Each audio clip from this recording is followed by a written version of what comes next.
திருமண பாக்கியம் நடக்காம சீக்கிரமா திருமணம் நடக்கும் வியாழன் நோக்கம் சொல்லுவாங்க.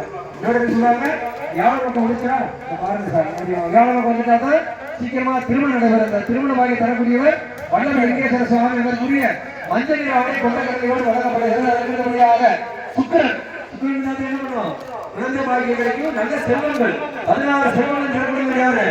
சுக்கராச்சாரியார். அதனால அவர் அசுரன் தலைவனாக இருந்தாலும் குழந்தை பாக்கியம் இல்லாமலோட செல்வங்களை தர வேண்டி பிரார்த்திக்கப்படுகிறது.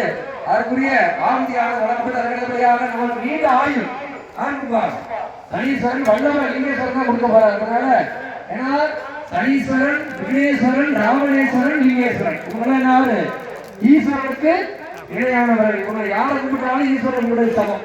அதனால இந்த சனீஸ்வர பகவானுக்கு இப்பொழுது கருப்பினாக இரண்டாவது வழங்கப்பட்ட அதற்குரியாக ஞானகாரன் யாருன்னா ராக பகவான் தான். ஞானத்தை தரக்கூடியவர் மெத்தப்படுத்திருந்தாலும் கூட ஞானத்தை வழங்குவோர் ராக பகவான் தான். அவருக்கு வீரநில ஆடை உயிராணியமான வழங்கப்பட்டது.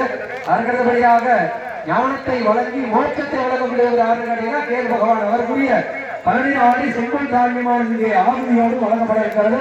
அனைவரும் கேது பகவானை பிரார்த்தனை பண்ணிக்கிறது. குஷம் கேது சொல்லுவாங்க. குஷம்னா தர்பைங்கிறது. பொதுவாக எல்லா சமயத்தும் குச்சி மாதிரி, எல்லா சமயத்தும் கொடுக்கிற சமயத்துல குச்சி ஆளை குச்சி அரசு குச்சி சொல்லுவாங்க இல்லையா? அது போல எல்லா கிரகங்களுக்கும் பார்த்தீங்கன்னா குச்சி ஆழமான அரசமான வரும்.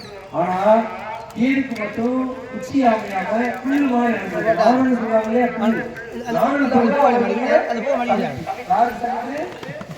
கேது கேது பகவான் யார் சொல்லிட்டு தர்பி நவனதான் சமைத்து அமைஞ்சிருக்கான். பாத்தீங்கன்னா அவன் எத்தனை சமைச்சைகள் கொடுத்தாலும் கடைசி யாரு மொத்தமாகிறது?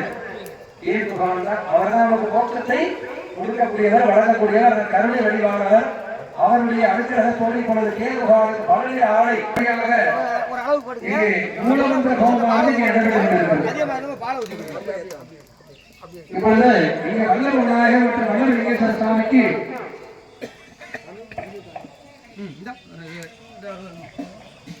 தொடர்ச்சியாக சிறப்பு அபிஷேகமானது ஆரம்பமாக இருக்கிறது.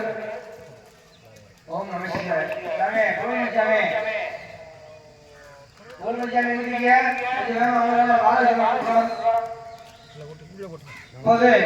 ஊர் பொதுமக்களுக்கு ஒரு முக்கியமான